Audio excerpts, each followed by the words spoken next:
নবীর একটা আদর্শের কারণে জান্নাতে যাবে। সিরত মানি আদর্শ, আর এটা আমরা কদমে কদমে মুহতাজ।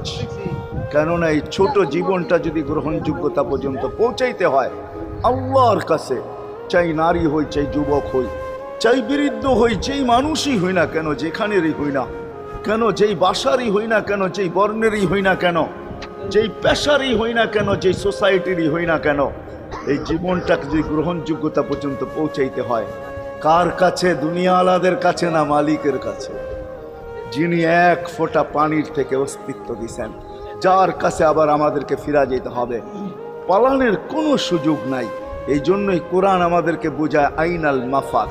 আল্লাহ বলতেছে কোথায় ভাগবে তুমি, বলো কোথায় ভাগবে?